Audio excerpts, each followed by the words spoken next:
तो तैयार हो जाइए इस बेहद रोमांचक सफर के लिए। आज के इस सिनेमैटिक एक्सप्लेनेटर में हम अपनी इस जीती जागती सांस लेते हुई दुनिया के उन गहरे और खौफनाक राजों से पर्दा उठाने वाले हैं जो हमारे पैरों के ठीक नीचे दबे हैं। क्या हमने कभी सोचा है कि पहाड़, समंदर और ये खूबसूरत लेकिन कभी-कभी विनाशकारी नज़ारे आखिर बनाता कौन है? इस रहस्य को सुलझाने के लिए हमें इस शांत दिखने वाली जमीन को छोड़कर एक ऐसे अनदेखे और भयंकर दबाव वाले इंजन की गहराई में उतरना होगा जो कभी नहीं सोता। चलिए बिना देर किए शुरुआत करते हैं हमारी धरती के इस छिपे हुए इंजन से। चलते हैं सीधा पृथ्वी के केंद्र की ओर। जरा सोचिए, हमारी शांत क्रस्ट के लगभग 3500 किलोमीटर नीचे एक बिल्कुल अलग ही दुनिया धधक रही है, पृथ्वी का कोर। ये कोई आम जगह नहीं है, बल्कि एक विशाल और खौफनाक भट्टी है जो अरबों सालों से बिना रुके चल रही है। यहाँ का प्रेशर हमारी कल्पना से भी बाहर है और तापमान, वो तो सीधा सूरज की सतह को टक्कर देता है। सच में इसी अंधेरी गहराई में एक ऐसा भूगर्भीय दैत्य बसा है जो हमारी पूरी दुनिया की धड़कन तय करता है। और इस भयानक गहराई में एक गजब का कॉन्ट्रास्ट देखने को मिलता है। बिल्कुल अंदर है भारी निकल और लोहे से बना एक एकदम ठोस इनर कोर, और उसे घेरे हुए उबलता हुआ तेजी से घूमने वाला तरल आउटर कोर। इसी जबरदस्त रगड़ और हलचल से जन्म लेता है जियोडायनेमो इफेक्ट। यही वो अदृश्य और जादुई शील्ड है जो पृथ्वी का मैग्नेटिक फील्ड बनाती है और हमें स्पेस के जानलेवा रेडिएशंस और सोलर तूफानों से बचाती है। मतलब इसी से हमारा वजूद है। अब इस भयंकर गर्मी से थोड़ा ऊपर आते हैं और देखते हैं कि कैसे ये ऊर्जा हमारी सतह पर तबाही और बदलाव लाती है। होता क्या है कि कोर की उस भयानक गर्मी से ठोस चट्टानें पिघलकर खौलते हुए मैग्मा में बदल जाती हैं। ये छिपा हुआ इंजन लगातार ऊपर की तरफ एक जबरदस्त प्रेशर बनाता है। ये धरती की सबसे कमजोर दरारों को ढूंढता है, क्रस्ट को फाड़ता है और फिर बूम, विनाशकारी ज्वालामुखी फट पड़ते हैं। ये उबलता लावा जब सतह पर आता है तो ये सिर्फ तबाही नहीं लाता, बल्कि नई जमीन और नए भूभाग भी बनाता है। अब जरा टेक्टोनिक प्लेट्स के बारे में सोचिए। जब ये विशालकाय प्लेटें आपस में टकराती हैं, दूर खिसकती हैं या एक दूसरे से रगड़ खाती हैं, तो जमीन के नीचे तनाव बढ़ता जाता है। सदियों तक ये स्ट्रेस इकट्ठा होता रहता है और फिर अचानक एक झटके में रिलीज हो जाता है।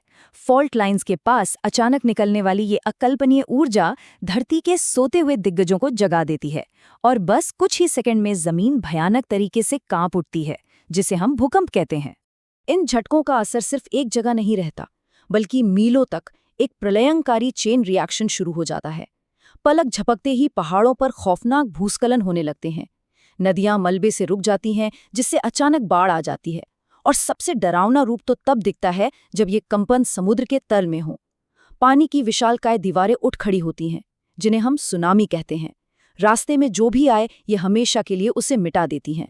चलिए अब इस अशांत जमीन से निकलकर हमारे महाद्वीपों और फैले हुए विशाल महासागरों की बात करते हैं।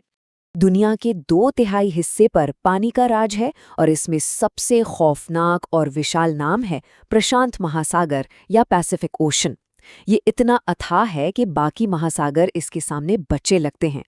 पृथ्वी के कुल समुद्री जल का लगभग आधा हिस्सा, करीब 46.6% अकेले इसी में समाया है और इसके अंदर अनगिनत रहस्य आज भी दबे हुए हैं। पैसिफिक ओशन सिर्फ चौड़ा ही नहीं है, इसकी गहराई सच में रोंगटे खड़े कर देने वाली है।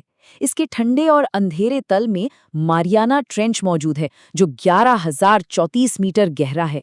इसे ऐसे समझिए, अगर पूरा का पूरा माउंट एवरेस्ट उखाड़कर इसमें डाल दिया जाए तो वो भी आसानी से डूब जाएगा और उसके ऊपर भी किलोमीटरों तक पानी तैरता रहेगा। वहीं दूसरी तरफ एस आकार का अटलांटिक महासागर बिल्कुल शांत नहीं बैठा है। ये इसी वक्त सक्रिय रूप से फैल रहा है। मिड अटलांटिक रिज पर उसी जमीन के नीचे वाले इंजन से निकलने वाला खौलता हुआ लावा प्लेटों को एक दूसरे से दूर धकेल रहा है। इस निरंतर खींचतान की वजह से अटलांटिक हर साल कुछ सेंटीमीटर चौड़ा हो रहा है। ये इस बात का पक्का सबूत है कि हमारी धरती पल पल बदल रही है। तो कुल मिलाकर इसी खिसकते और टूटते क्रस्ट ने उन 7 बड़े महाद्वीपों को आकार दिया है जिन्हें हम आज जानते हैं। विशाल एशिया से लेकर सबसे छोटे ऑस्ट्रेलिया तक और ज़ीलैंडिया जैसे पानी में डूबे नए भूभाग, ये सब इस करोड़ों साल पुराने भूगर्भीय खेल का ही नतीजा हैं। आज हमें जो नक्शा एकदम स्थिर लगता है, वो असल में इस लंबी और विनाशकारी यात्रा का बस एक छोटा सा पड़ाव है। अब जमीन से आसमान की ओर देखते हैं।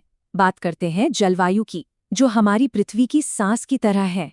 हम जानते हैं कि हमारी पृथ्वी अपनी धुरी पर थोड़ी झुकी हुई है, और इसी जरा से झुकाव की वजह से सूरज की रोशनी हर जगह एक जैसी नहीं पड़ती। इक्वेटर पर सीधी किरणें पड़ती हैं, जिससे वहां झुलसाने वाली गर्मी होती है। वहीं ध्रुवों यानी पोल्स की तरफ जाने वाली किरणें इतनी तिरछी और कमजोर हो जाती हैं कि वो सदियों से जमी बर्फ को मुश्किल से ही पिघला पाती है। धूप छांव का यही खेल दुनिया भर का मौसम तय करता है। तापमान का यही क्रूर और असमान वितरण हमारी दुनिया को 3 बिल्कुल अलग क्लाइमेट जोन्स में बांट देता है। शुरुआत होती है इक्वेटर के पास वाले टॉरिड जोन से, जहां गर्मी अपने चरम पर होती है। फिर आता है टेम्परेट जोन, जहां मौसम सुहावना रहता है और हमें अलग अलग ऋतुएं देखने को मिलती हैं। और आखिर में ध्रुवों का फ्रिगेट जोन, एक ऐसा खौफनाक बर्फीला वीरान जहां सर्वाइव करना किसी कड़े संघर्ष से कम नहीं। अब क्लाइमेट की इन्हीं एक्सट्रीम कंडीशंस की वजह से अंटार्कटिका जैसी अजीबोगरीब जगह बनती है। अक्सर हमें लगता है कि रेगिस्तान का मतलब सिर्फ तपती रेत है ना? लेकिन अंटार्कटिका मीलों तक बर्फ से ढका होने के बावजूद दुनिया का सबसे बड़ा रेगिस्तान कहलाता है। क्यों? क्योंकि इस जमे हुए बंजर परिदृश्य में नमी इस कदर जम चुकी है कि यहाँ बारिश या बर्फबारी लगभग कभी नहीं होती, बिल्कुल एक जमे हुए मरुस्थल की तरह। तो अब जब हमारा ये एक्सप्लेनर अपने अंत पर है, जरा सोचिए, 3,500 किलोमीटर नीचे खौलते कोर से लेकर लाखों किलोमीटर दूर सूरज की तिरछी किरणों तक ये असीम ताकतें कैसे मिलकर काम कर रही हैं। मौसम का बदलना, तूफानों की गर्जना या जमीन का कांपना, ये सब हमें याद दिलाता है कि हम एक ऐसे विशाल शक्तिशाली इंजन के ऊपर बैठे हैं जिसे हम ना तो पूरी तरह समझ सकते हैं, नहीं कंट्रोल कर सकते हैं।